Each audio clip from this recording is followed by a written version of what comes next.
good timeline of what their vibe and what they used to sound like versus what they ended up sounding like.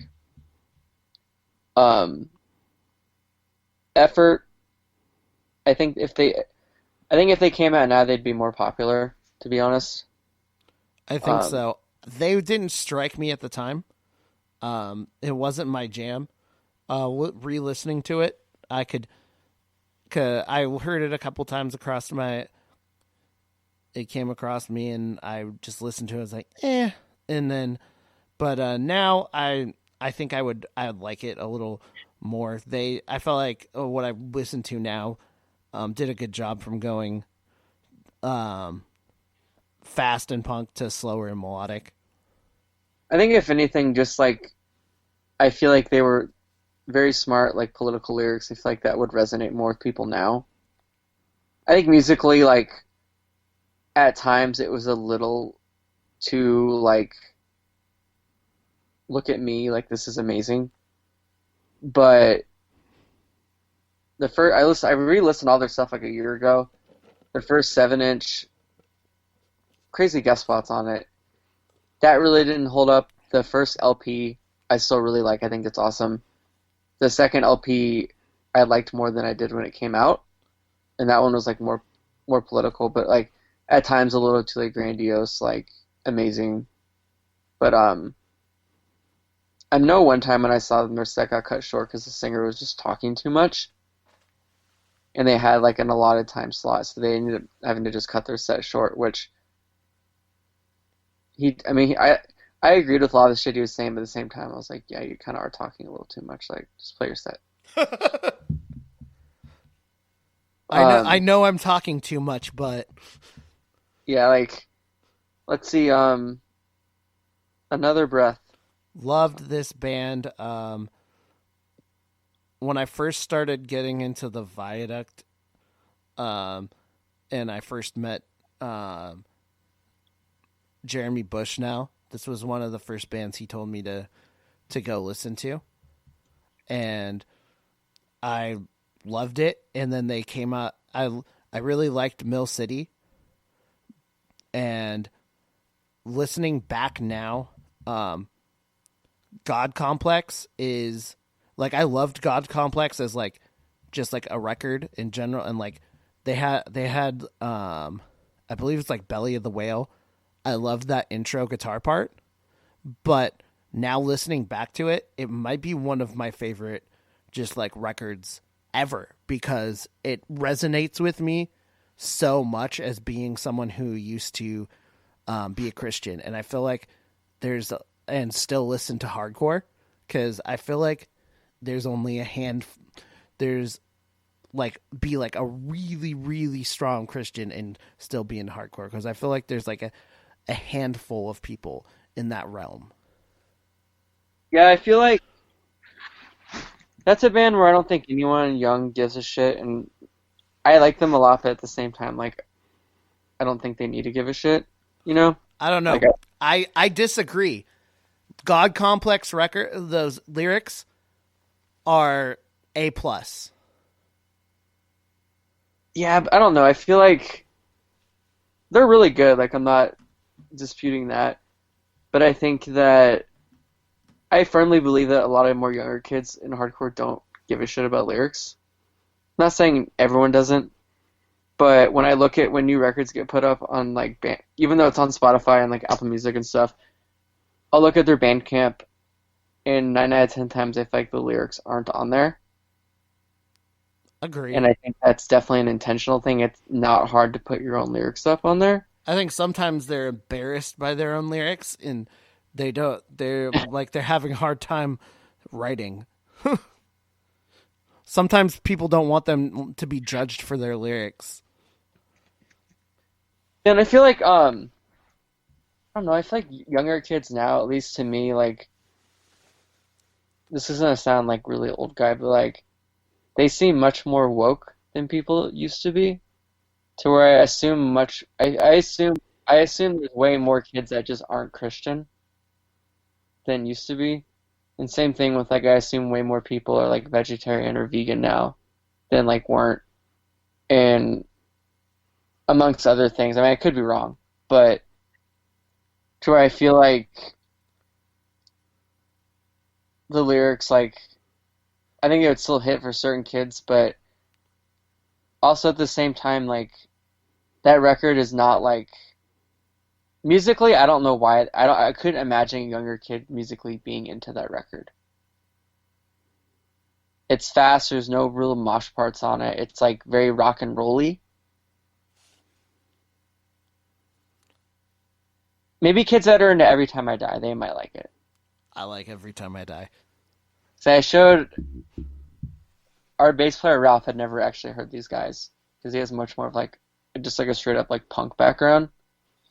And I showed him Another Breath because he really likes Every Time I Die, and he was like, "Yo, this shit is sick. Like they have really good guitar playing." I don't know. I really like this. Like, I didn't care about it as much, and Mill City didn't strike me as much. I still love it, but like, God Complex re-listening, I just like. It's not even that. Anyone who grew up with fucking strict ass Christian parents and didn't like even, but still didn't believe that shit, still like can, or just people who grew up around fucking bullshit boomers um can relate to this. It's just I like these lyrics. I could see why a young kid wouldn't give a shit about this because this is not maybe lyrically, but lyrically for me, and I feel like people maybe around my age range could, if they didn't hear it before, they might like it. Um, Moving forward from that, what was after that? Fuck my list. I'll Um, talk briefly on this one because I feel like no one cared about this band. At Half Mast, didn't know shit about this band. played here once. There's a few people that went. I don't remember what they sound like. We'll leave it at that. And they came out at a time where melodic hardcore was definitely like on its last gasp. I think I saw them in like 2010. Um, what? Final Fight. Final Fight. I like this band a lot. Same. More people. I did a poll, like last year, and I was very surprised on the amount of people who actually like. I used to do like the this or that thing, for a long time until like then Axe to Grind was doing it, and then somebody accused me of stealing that from Axe to Grind, and I just stopped doing it. And then, but I did one. My last one was Sinking Ships versus Final Fight, and it was all crazy how many people like even in the Northwest were like Final Fight. Like people that liked Final Fight really liked Final Fight a lot. They their first I never really got into the last record they put out. It wasn't bad. It just like I just didn't care. But that first record they put out fucking rocks. It's really fast. Kind of reminds me of like those like the punk bands that like have actual like good shreddy guitar players. Like a lot of their guitar work remind me of that. Yeah, I like both. I know a lot of people liked um, Under Attack, and I enjoyed that one. I think the first one I heard though was the songs off of Half Head Full Shred, which I That mean one's much more, melodic. definitely more melodic, and I can see why people didn't give a shit about them. I didn't hear a single person talk about them except um, the dude from Let Live. I saw that band like in 2010 or something, and they said this song goes out to the band Final Fight. And I was like, and we were in Seattle, and nobody gave a shit. And like, it was right before that band started getting big, and I don't know if that was like a diss or what, but it was like a song that said like, it was like a song that went fuck drugs and fuck straight edge, and I was like, That was some shade then. What is I was so confused, but yeah, they said this goes out to the band Final Fight, and then I'm like, yeah, maybe some shade, but I like this band. I could see. I think they mentioned it on an episode of Axe to Grind one time, Yeah, and some kid from New York emailed them about like Final Fight and like how like I forget what the exact question was, but it was kind of like, were they an anomaly? Did people like them, or were me and my friends like an outlier type thing? I would say latter because I think I think it was definitely an outlier if from where the people of Axe to Grind are sitting and that whole just area in general of just the East Coast. So I don't think it broke that far off of out of the West Coast. Yeah. Um, Here, I'm gonna lump all these in because these are the bands that I think people still um not the ride. I guess ride for sounds kind of weird, but bands that I see people mention that don't get completely shit on in like revisionist history or like amazing core stuff, and like people still like will cop to liking is like Goat Alone, Killing the Dream, um, Lifelong Tragedy, and The Carrier. Okay. Go It Alone, undisputed. We talked a little bit after you dropped your cover, and I think I've made my decision of I think Vancouver Gold is my favorite release because on the Yes. it's also I think it's because my question is it because they just like six songs from a band that puts out songs that are like so if you're a hardcore band and you put out like I think it's bands because it's short. That's why it's better. yeah short that's what I'm saying that's what I'm getting at with a band that has songs that are anywhere from 2 to 3 minutes. I think the Relics has some longer songs too. Um, Yeah, like Relic is the slow. I mean, it's so fast, but it's the slow record. yeah, so the Vancouver Gold they just went at the amount that maybe is that that's their peak. They should just do like 6 songs because none of the other records are bad by any means, but there are a couple filler tracks for those. Yeah, I love every record they put out, but like Vancouver Gold, I know every song. Only only Blood Between Us. There's a couple songs I don't really like. I couldn't tell you what they were. Same with Histories, but I think it just helps. It's like fast. It's a very easy listen, and I feel like a lot of times with a lot of bands, your first record isn't always your best by any means, but a lot of times you've had at the same time you've had time to workshop those songs. You've been playing them for a while. Like you have that sense of urgency, like when you're recording something. It's just a sick record. I think that I feel like they toured a lot, and I feel like I'm kind of surprised they didn't get bigger for like how many people seem to like them, and like they're the band that gets the pass. A lot of times when you talk about like this style of hardcore currently, sure, it's kind of interesting they didn't get bigger than what they were. Well, and I think it's also because just even members from that area and from that band have gone on to do like other shit that's really fucking sick. Yeah, Mark Palm definitely Mark Palm super fan, but everything he's done, even if it's not like fully my thing, is still like really good for what it is. Like um and a very diverse musical palette of stuff he's played. So, Killing the Dream Fucking um, rule. rules, just like fucking dark and sad. I think it's because like these amazing core bands, They're sad. yeah, they're like, but like in the more depressed way of like, guess like, not as a, it's not as much woe is me as much as fuck all of this shit. Which is why I think that like I think for certain people it's very like of a time and place, you know? Like, oh yeah, I felt like this when I was like 18 or 19, but as like a 25 or 30-year-old, this really doesn't resonate with me anymore.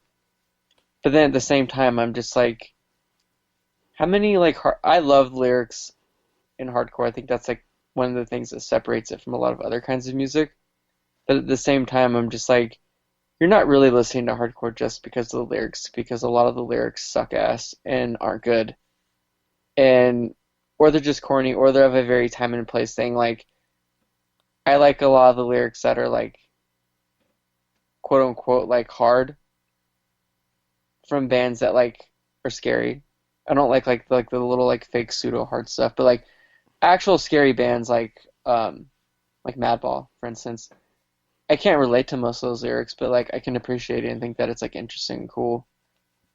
And I feel like with a lot of these lyrics, like it's hard for people past a certain point to like still appreciate it or digest it, you know? I appreciate it because of when I got to listen to it, and just like listening to it just on a purely musical approach. I love it because there's nothing Killing out. the Dream's music is fucking crazy. His vocals are. I haven't heard anyone. I don't think anyone sounds like him besides maybe the guy from Dead Swans. But And it's just executed in such a fine, perfect way. it's frantic. It sounds very like it sounds emotionally unstable. Yes, that's I Like think it's an angry sad. like they just have a lot of really cool parts where it's just like building up and brooding and like just Eli just sounds like he's like on the verge of something. And I kind of feel like, but like you're saying, it was like angry and like a fuck you, whereas like the Carrier was much more like just full on like sad, depressed. Like those lyrics are dark. Yeah, And the I song, I remember when they came out, a lot of my friends fucked with it really hard, but I didn't like them when they first came out. I was like, "Oh, this is too dark for me. Like this is too sad." And then they're I want to say they tuned a little bit lower than all their peers. Where I yeah. was like, "This is almost just too like low, dark, sad sounding for me." Like it eventually clicked and I liked it, but and they came out a little bit later. I almost feel like some people that were like really into Killing the Dream at a certain age, by the time the Carrier came out, that was kind of like the same thing, but for a different crop of kids, even though it was only a couple year difference, and they ended up like touring together and stuff. But Carrier was very, very dark and very sad.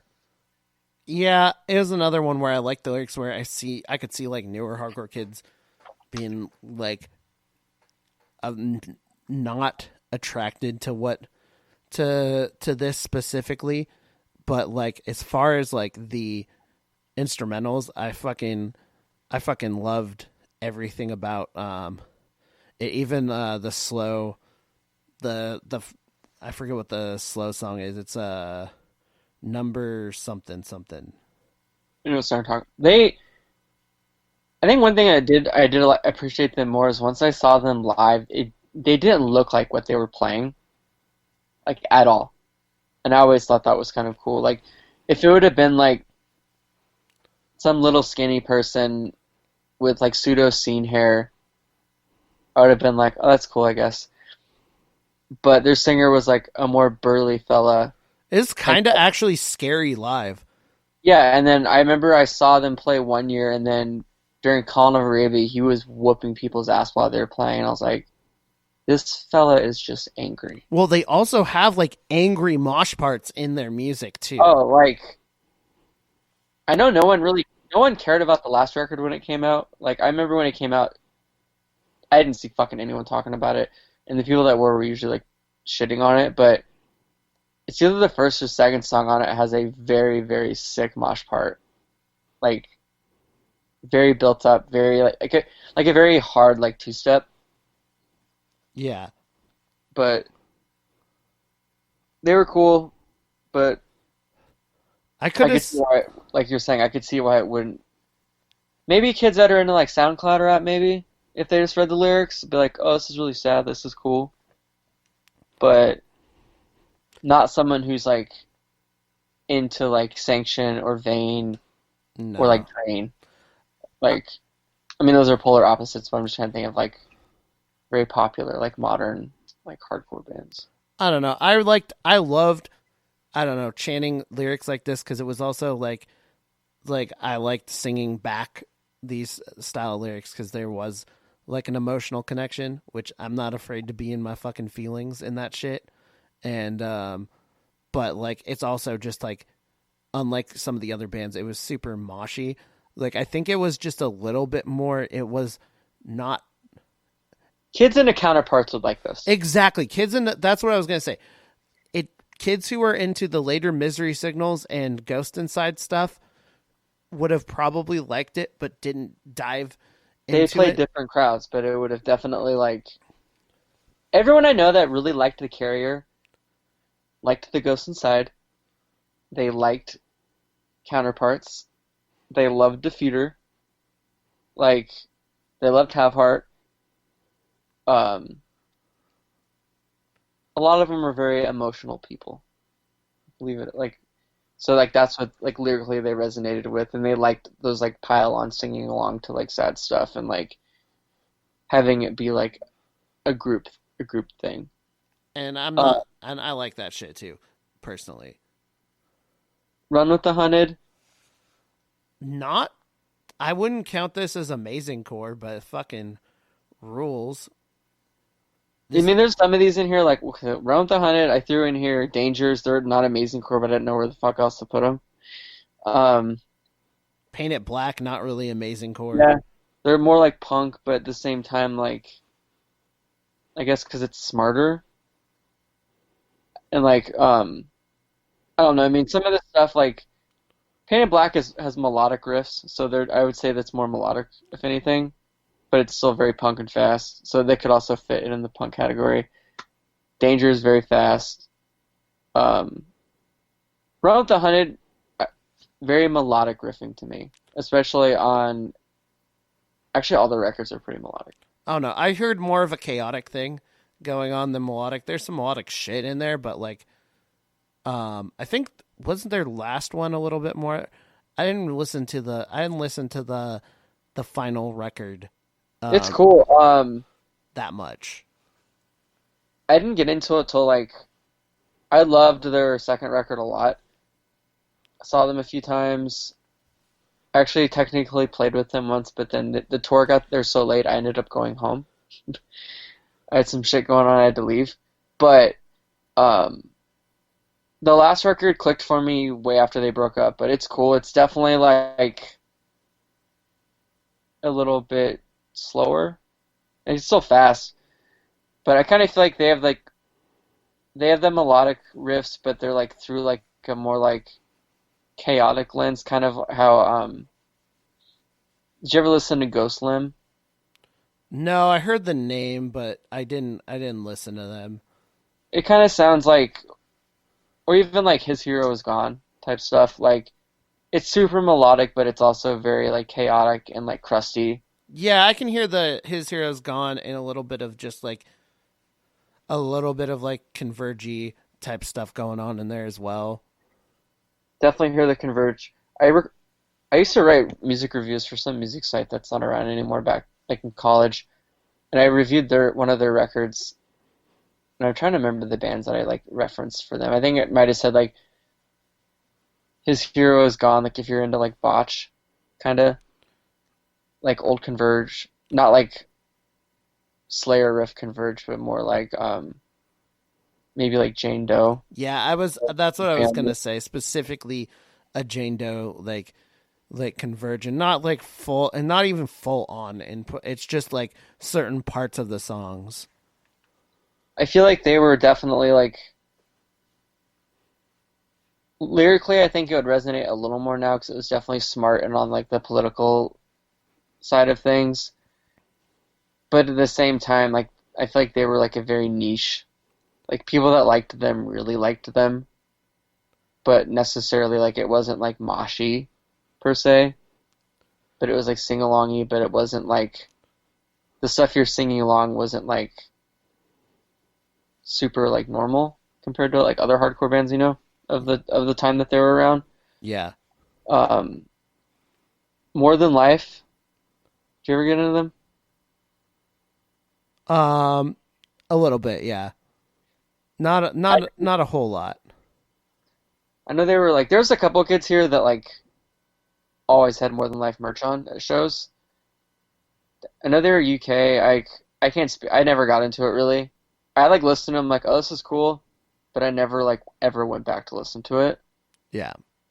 Um, who else is in here? Lifelong Tragedy.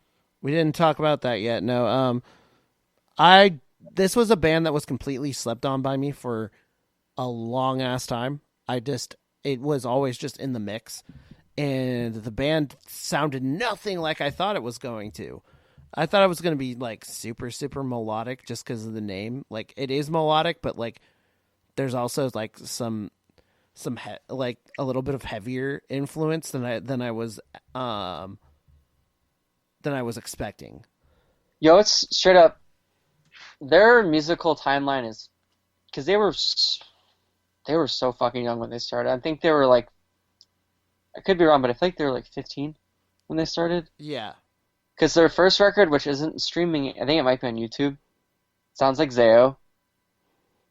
Like it's just full on like metalcore.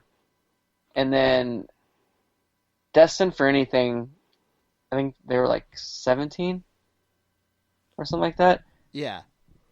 Some very, very that song Roll the Credits has one of the heaviest breakdowns. But even that record's very like anthemic, youthful, like moshy, like sing along hardcore. But you could still like spin kick people too, like given the right part. Uh, And then after that is when they got weird. did we do Miles Away or did we skip that one? We talked about them and how they went from like skateboarding to like defeater core. Yeah. Um, what else was I gonna do? Carpathian. That band, I didn't. I heard their melodic shit before I heard their 2006 Mosh record. Bury Your Dead record. It was not good. That Bury Your Dead core record was horrible. Although I did not mind the stuff that almost sounded like they're from Australia, right? I think Yeah, the Australian Carrier. Like they did straight it. up. Like aesthetically, like musically, like the only people I knew that were into them were kids way younger than me that like Charlie loved Carpathian when I first met him. Um, it was just something where at that point I was just kind of like, yo, I they sounded like Bury Your Dead like 2 years ago. Like I get that bands change, but it was such a drastic change that I was like, I can't take this band seriously. I feel like they're just trying to like cash in for like what's popular. But I didn't mind it because I didn't hear what they had before. So like when I first heard it, it's pretty good. I was like, this isn't. I still love Carrier more, but it was just funny because there was the first song I heard sounded like a Carrier song. Like it had the same like guitar riffing and everything. And yeah, there's this certain like chord structure that like I know four other bands between 2008 and 2009 did the same exact like melodic bands did the same exact thing. yep. And it was just like the songs literally started the same way, same tempo, and it was kind of funny. Um, Speaking generally about amazing core, what's really funny to me is that I see it a lot of the times where like it's very like I mentioned it a little bit earlier, like revisionist history about the whole thing, Yeah. where people love to kind of like rain on it and act like it sucks and it was corny and lame. But you'll hear new bands that sound like just like this, but they get referenced all, oh, this sounds like Turning Point or like Count Me Out. And like, yeah, it sounds like that, but it also sounds like Sinking Ships and Have Heart and just like fuck like have like Verse. Like I think like a lot of these bands all these newer bands all sound like Defeat parts sound like Defeater. And but I feel like it's cool just to always say, oh, it sounds like Turning Point or it sounds like Count Me Out, which both those bands are cool. I especially like Count Me Out a lot. But it's just kind of interesting and funny that like I feel like people don't want to cop to what it actually sounds like Yeah. because that's not cool. And it's just interesting. And I mean, it's all I think it's all especially like just depend on who you're talking to. So I know some people that like love all of these like amazing core bands are like, yo, this was like peak hardcore for me. Like this is great. But at the same time, I know a ton of other people are like, yo, all that shit sucked. It was never good. But even though I know for a fact that a lot of these people used to like these kind of bands, so I don't think they're like for most of them. I could see why people don't, but I don't have any issues with any of these bands. well, I think the big thing, more than anything, would be I think a lot of these bands, like a lot of the kids that were into a lot of these bands, definitely kind of dropped out. I mean, not all of them. Obviously, like you and I are talking about this, like, oh, this is sick. But I think a lot. I knew quite a few people that were all about this kind of shit that definitely dropped out when like this died off and like the whole Reaper Records sound came into vogue. But at the same time, there were still always bands playing this style. I just think maybe it wasn't as popular. But at the same time, like I don't know why you would let that dissuade you from like liking bands if like their fan base were like corny or did things that were like silly, you know? Yeah, I don't know. There's some of these bands where I would personally like certain records like their specific sounds like I wouldn't even be afraid just even as a recording project to be in a band like one of these bands just to play Not the at all. music cuz it's just fucking good music. And it's coming back around. Hate to tell everyone, but But I don't but Mike, I guess my question is the dark dreary like Carrier Killing the Dream coming back around, or is it more of the Have Heart stuff? Because we have there's the band like I think 3 week old roses that sounds like exactly like Have Heart, and then agree there to disagree. what I said agree to disagree. I think they sound much more like the Carrier. I don't know about that, man. Have you seen them? I haven't seen them live. I No, saw them this summer. It's definitely much more of the Carrier. the song I haven't heard all their stuff. I've heard their other stuff. Like the vocals sound so much like Pat Flynn. See, I think it sounds like at least live, it sounded very like it was fast, but very like dark, sad. And the mosh parts they played, I remember one of them specifically sounded like the build up riff into the mosh part straight up sounded like I think that Pain Stricken by the Carrier. I think. Oh yeah, that part. Oh, that's a good fucking. That's one. Isn't that on the last record? That song, Pain And Stricken. that's on the. Or maybe I'm getting Trez. I don't fucking know. Either the one that has like the jun jun jun jun jun jun jun, and they do that riff for like a minute straight. Okay, yeah, no, I know what you're talking about. But we're like Burning Strong from Florida. They're like they to me they sound kind of like old Killing the Dream, and like even like some parts remind me of like Verse and like Old Defeater mixed with like Count Me Out, and then trying to think of who else, like There's Time all, and Pressure sounds like Ruiner yeah, no, mixed I with love Time and Pressure. Carry On. Um, I don't have the list in front of me of like new bands, like, Then there's but One Step Closer, which is like the biggest one of the biggest ones. well, that was the thing. Like I saw on Twitter the other day, like that dude Ace who sang in Breakaway, um, he was posting about like, oh, I think like Amazing Court or whatever like might be coming back around, and then a lot of people were like, yo, fuck that, I hope not. But then quite a lot of other people were like, I would take that over like the metalcore shit that's like going on, that's been going on.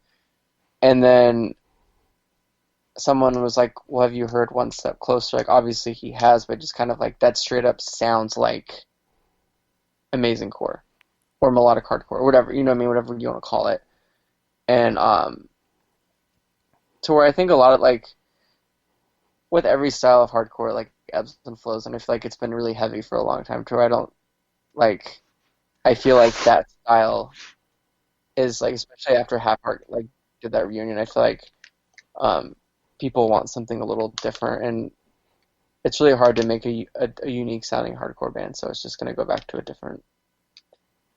a more modernized new take on a previous style.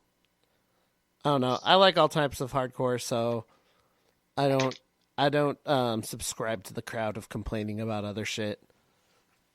So I'm just like, yo, there's literally, if you just pay attention, there's like, no matter what type of hardcore you're into, there's bands playing that style. You just have to find it, even if it might not be as popular. Like, um, there's always bands playing it. You just have to like take the time to dig and find it. so we have Uh, some. Okay, Sorry, no, you go. I'll run. We have the lack of material. Well, let's just skip through that. No one cares about this one. Yeah, that's not even go. The too late, too early. There's only two. So, Yeah, um, Last Damnation AD record. I love the it vocals. rules. I love the vocals on that shit. I'm on that. Like, I think it drew me in a little bit more because like I'm not gonna say I'm not the biggest fan of that band. Of just like their whole records. I think they have some good songs, but I can't listen to a whole some of the So the early, songs, specifically like the first like one that everyone like seems to love. songs are too long. It's too long for me. Like even I it's like that band a lot, but that's the thing that sticks out to me, at least with this record, is the songs are much more like appropriately length. And this came out at a weird. I think this came out in 2007. yeah, I don't think anyone was paying attention to Yeah, that band at played that time. here. They played here with Death Before Dishonor and this band Unholy. Not even kidding. There was less than 10 people that paid. And Death Before Dishonor came here a few months before, and there was like 150 people there. And their set at Rainfest was cool. There were a lot of people into it. But when I've talked with people, like kind of like you're mentioning, I'll reference this record, and most people, it's usually crickets. Yeah, like the other one, like I said, they have songs that are good, but I was like live they're a little boring because they're too long. They have some good mosh parts, and then it just like, but then it like also just like slows down and just like I This just record has crazy guest spots too. yeah. Yeah. Carl from Earth Crisis, dude from Fall Out Boy, and there's a couple more. Those are the two that stick out. I don't see anyone talk about the first Cruel Hand record, like ever. I really like that one. It's like I found out that's on my it favorite. late. What was that? I found out about it after I heard um the more popular material. That was weird. So like when the first time I saw them, I literally had not heard them till I saw them play, and I felt like at the time I was like very in the know. with like hardcore, and I had heard the name, I'd never listened to it, and I'd literally heard of them like probably a couple weeks before. I was like, oh, it's the guy from Outbreak that like it's the band he sings in. They had the fucking craziest set. So many people were going off, and it was like really early in the day at Sound Fury. But then I feel like the next record's the one that everyone gravitated towards, which they were like they got way more Metallica on it. Yeah, they my friends who listened to them and didn't care for them used to call them Cruel Talica.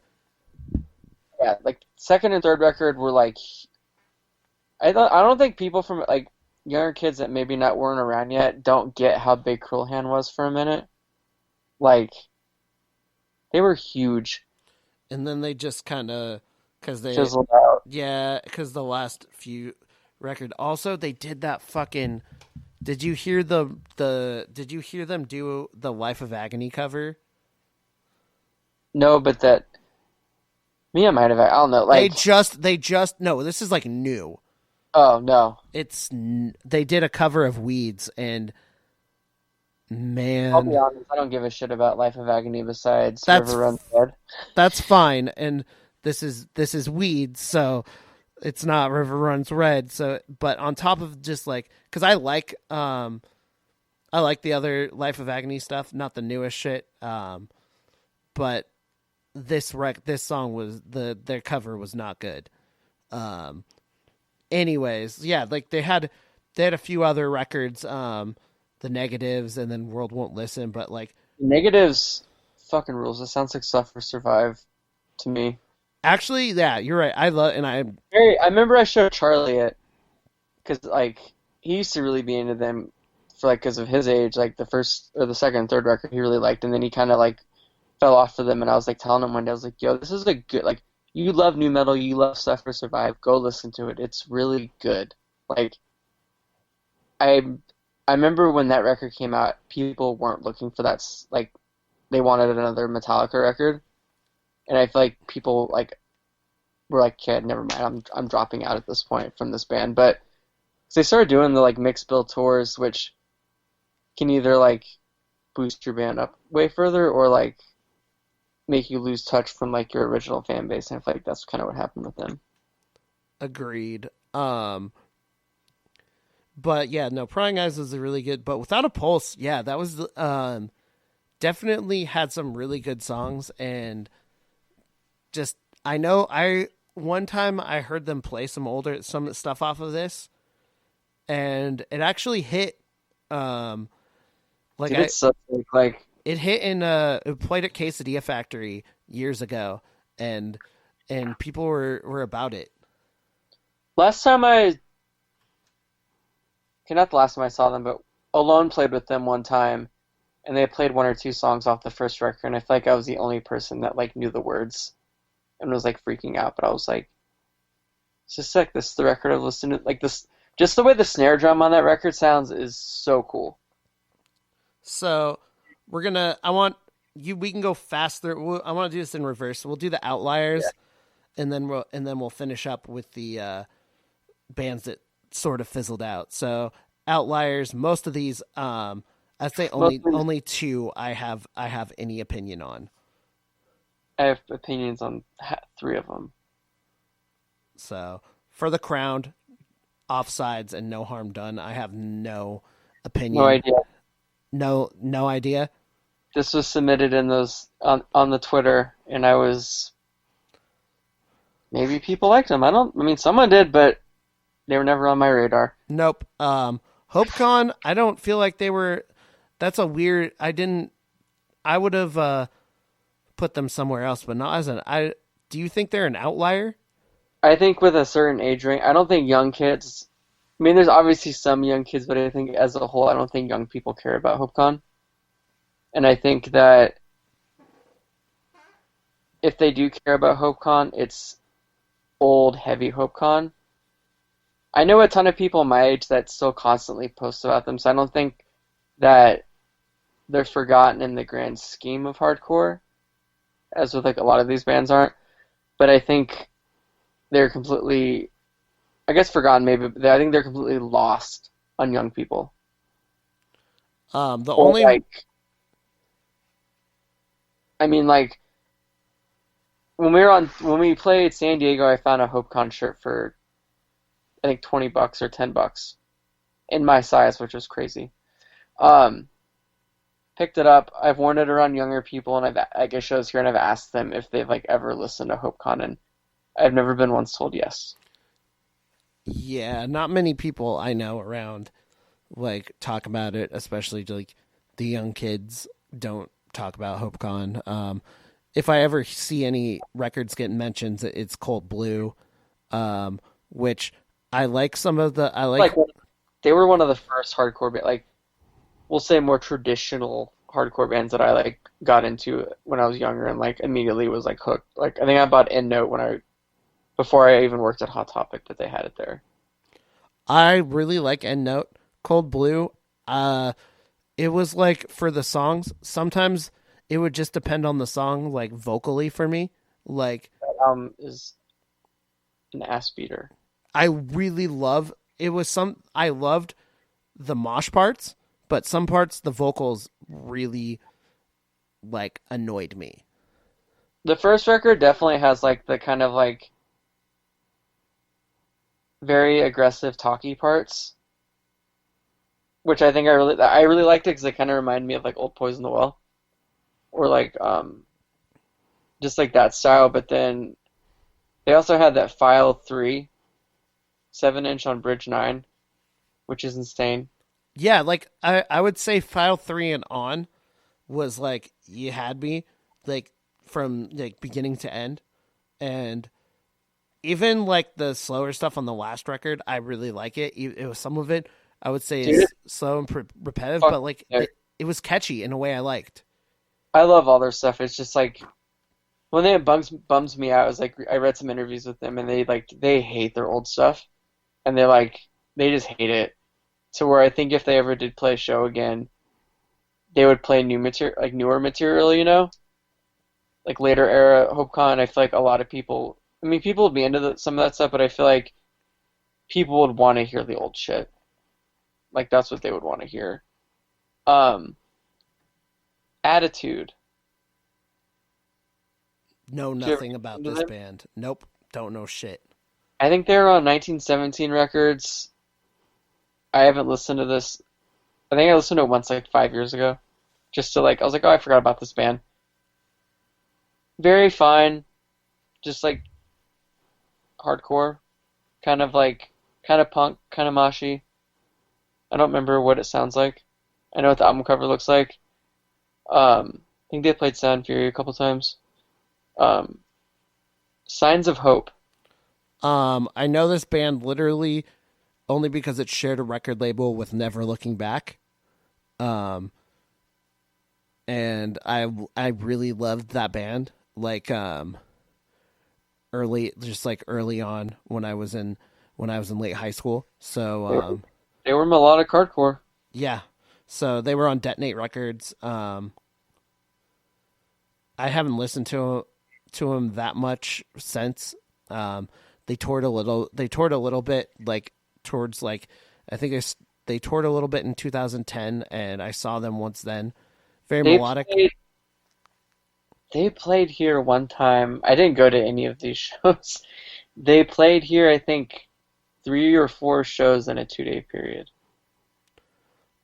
I They just don't think anyone cared about this band that much. so the first time I saw them, they played a garage here. It was honestly very sick. But looking at the band, it seemed like a hodgepodge of members that they just kind of like threw together for the tour. And that's kind of what I discussed this with other people that had seen them, and they kind of said the same thing over the years. Like it kind of just seemed, not saying this as a fact, but it kind of seemed like the singer would just find people to like fill in for tour. And I remember when I got their record, it was like, oh, for fans of In My Eyes, 10 Yard Fight, and I was I was always way more into the Youth Crew revival stuff over like the original Youth Crew stuff. And to where I was like, oh, sick. And I remember I like picked up their like album or whatever. And looking back, it's like it's just like very corny. It's like well done for what it is, but like I can't take it seriously in the slightest. And it's like one of those like Youth Crew records that has like weirdly like way too heavy of breakdowns on it. From what I remember listening back, I tied it in with bands like Set It Straight and Final Fight. From Oh what I yeah, remember, like it was Youth Crew, but it was like almost more leaning into like yeah, but if you really like Set It Straight and like just like bands like that, like that's more who this would appeal to as opposed to someone who's into like the East Coast like straight edge stuff from like the late 90s. And then weirdly, I mean, because I was saying they've played here a bunch of times, so there's a lot like a lot of kids are super into them here. But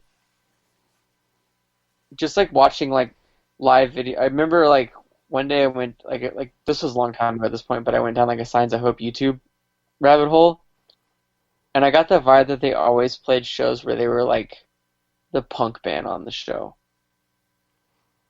You know, like playing with like more tough hardcore bands. that's an interesting vibe. Sometimes that works out, sometimes not so much. I feel like I honestly feel like that's what Dare does. Like most of the tours they do are with like heavier hardcore bands, and I feel like a lot of kids that like Dare don't listen to other bands that sound like Dare, but like it's working for them, and I feel like sometimes like it can really work for your band, or sometimes it can be like Signs of Hope. So But bands that sort of fizzled out. uh, Kids Like Us, they were huge I for a love that minute. band. We talked a little bit on the last one how I felt like having a southern vibe to your band was a very of the era Yep. sound. So if you put that in, you kind of get stuck in that era. I loved it. They did not take themselves super seriously, so I think that's what probably like From a uh longevity standpoint, yeah. especially. Um, I played with them here once in my old band, Crash with me. They were super nice. I know they had like a bunch of lineup changes, and I like from what I remember, there were previous members that weren't so well received within the hardcore community. So I think that kind of probably hurt them to an extent. But man, there was a time where like again they were kind of like that band like 'cause they were on Eulogy. Like if you were into heavier stuff, they were the more like punk band that I feel like a lot of kids were into. And they Yeah. had like silly merch. Um, I thought their lyrics were cool, but they were kind of silly, you know? Yeah, as a younger person, I wasn't listening to so much hardcore in like early mid high school. So like I came across this was it Monster Squad in a mix. So like I think when I was younger, the more ridiculous lyrics kind of caught me, and I had fun with it. Oh yeah, they're sick. Stick Together. Talked about this last time. They kind of missed me going into this into that decade. But I've gone back, and I could have seen myself liking it a lot more if I gave it a chance. I think they're a band that is hurt by not having their cool record. I mean, I liked all their releases, but they don't have their like, air quotes cool records on Spotify. Yeah, like none of the good stuff. Didn't really care for the 2015 record either. There was a minute where like they were like a hype beast merch band. Like, not to say their music like I feel like there's like weird negative connotations around like a band not being good when you say that, but the X Step hand shirt, the Stick Together 5 panel, like, and then the Stick Together, like, kind of like spray painty looking, like graffiti t-shirt. Those are everywhere. Um, let's see, what's Rise and Fall. Saw this band once. They sound fine. There was something about them that I could never really get into. I think with them, they're like one band that I think each record they sounded different on. It still sounded like them, but their really old stuff sounded like Clevo hardcore. Very, very moshy. And then they got picked up by Death Wish, and then the next record had much more of like a Death Wish sound to it. But they were still playing a lot of mosh parts, but like through that lens. Like, I remember I saw them at Sound Fury in '07, and some dudes tried to start a fight with me and my friends because of, like, me moshing during their set. And, like, hitting people and stuff. But, then they kind of got more, not experimental, but I feel like they just got, like, weirder. More Death Wishy through the releases. And then I think the fact that they were from Belgium. I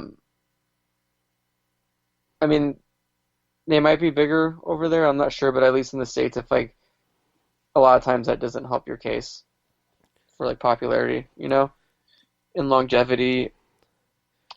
But I don't know very many young kids that reference or even talk about Rise and Fall, so I kind of feel like they've been lost on a lot of younger kids. And I was fairly young when I saw them. So I saw that they were on a tour with Alpha and Omega, and I remember that tour. and I saw them, but I went with a group of people, and there was this I was busy trying to hit on this Christian girl during the Rise and Fall set, so I was What a show to be at. what? Like I said, what a show to be at as like a Christian kid. I feel like that is a very agnostic show. Dude, okay, so yeah, I was having a hard time too because I was like, I was trying to buy a shirt from Alpha and Omega, and like everything had like some sort of like Devil. devil symbol. So it's like, but I bought one that had like it still has a pocket print and like a Satan symbol, and I wore it to church, and nobody caught on. So That rocks. I'm gonna skip one of them on here. I think we should just take it off. I've seen a lot of people tweet about it lately. The TIC one. um, yeah, I think that's I think it's a very niche thing. Like people that like them still, I think, really like them. yeah. They got mentioned in that thread a few times, but I'm kind of in my head. I'm like, I think people still like them a lot. I'm just gonna say it. Just we won't dwell on it, but Think I Care. I think the first record gets a lot more love than it should. It's not. The one with the fucking Jack Nicholson Yeah. face, like that one is high, gets a lot of hype. When I thought the last record was really good, the Bridge 9 one. yeah, Bridge 9 one was good. I think that one gets a little bit of hate from the people who like the earlier stuff. Yeah. Mongrel, I think is top tier. I love that record, and just like Angry, Mean, and Unhinged. Very angry. Like I love that. That's angry. So yeah, I think I don't consider them as forgotten because I think there's a lot of people who like metallic hardcore who still like the Bridge 9 stuff, and then there's a lot of people who like the faster, more like sheer terror material as well. So it's like I see a lot of people still like the first and the last release. We'll throw these two together. Wrong Side and Razzle Dazzle. Wrong Side, I don't really have an opinion. I saw the name thrown around, didn't care. They're so sick. I want to say when Twitching Tongues played LDB Fest last year.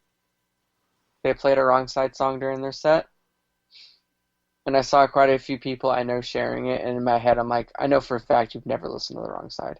And it was a clip just of them playing a Wrong Side intro. But band rules. I think one thing that hurts them is they put out barely any material. They have like that one record. Um, it's cool. It's weird. Like vocals are different in a good way. And to me, both of these are just like we were talking about like earlier, like locking out bands, which is like a very niche audience, and the people that like it still really like it. But there's also like that kind of level of exclusivity with it. All right, I guess we're gonna end it on a weird, on a interesting note, with Razzle Dazzle. I feel like over the last like 5 years, the only mention of this band is mainly in people selling selling merch from this band on Merch Swap. Dude, they'll go through phases where their merch is like hot. I'm so out of the merch game. I don't even know if that's still a thing in hardcore now. I don't know. I don't know, man. I'm too adult to like. It was big. Yeah, like I feel like I feel like once people figured out you could sell shit on Facebook, it was really big. And I feel like that's kind of fizzled out over the last couple of years. And I mean now there's like deep pop, but I almost at the same time feel like people aren't quite as like merch hungry as they used to be. Now everyone's like, oh, I want to wear like Carhartt and like um I don't know, like but yeah, they had I remember seeing their merch go for like absurd amounts of money, especially for like the designs and knowing what it's printed on. Not that like to a certain extent, I can't imagine paying $50 for a shirt that was printed on a Gildan shirt from 10 years ago. I know. It's just like the people. I didn't look at the age range of anything though, but like I feel like that band was so of an era like that. I could not see most like any younger kids wanting to look back on that, especially like repetition on the Southern thing, like, and how fucking ridiculous this band was. I didn't like their second record. It just didn't like click for me, and it got that to me that was a little more like twangy. But the first album, just of such an era, and like silliness and like the music, like not that it was sloppy, but it also wasn't that like good. No, not even. But at the same time, it was so sick, and like I'm not listening to hardcore because it needs to be good. I just want it to be enjoyable.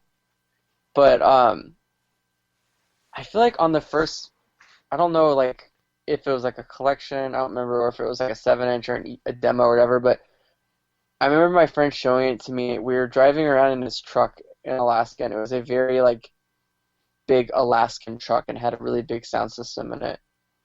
And he showed this to us. He was like, oh, I just got this off Soul Seek. Like, this band is so sick. And we were listening to it. And everyone in the car, I think minus one kid, but everyone else was straight edge. And he's like, yo, this part is so cool. Like, they recorded the guy, like, lighting up and smoking weed on the recording. So, like, it kind of fades out. You hear him light it, and they hit the mosh part. I was like, this is so cool. And he's like, I don't even care if I'm straight. He's like, this is sick. And like, I was like, yeah, I don't smoke weed, but like, I find that weirdly comical and like fun. Like, I don't know, they always kind of also remind me of like, kind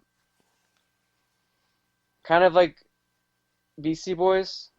They had that BC Boys vibe to me, and especially the one single they had sounded like fucking Fight for Your Right to Party or whatever. They did the one song that was like they did a one like interlude that had like an Eazy-E that sounded exactly like that Eazy-E song. Fuck, I forgot what it was, but they did that whole like fucking just like a clap rap thing where it was just literally just the drums and then they rapped over it. Yeah, But it was fun. I don't know how much it holds up now, but like for anybody who was like listened to hardcore in that era and just liked to have Bright fun. colored tank tops. Yeah. Which is like, I don't know. I like that. I like that shit. I like having fun. I like it was like, Not everything needs to be serious. it was like if it matches the energy of like what Power actually had good music, but create like really good music, but like a crazy like party vibe to it. But this was Oh yeah. like party music and party vibe. This was the thing where I think that like if Razzle Dazzle and Power would have toured together in 2006, Power would have been way bigger. Because I feel like they were a band, like they toured so much, and I feel like they were definitely like slept on. Their music is better too. Not like, I mean, obviously, like you've seen them a ton of times. Like when they, especially like the last Rainfest, like that set was insane.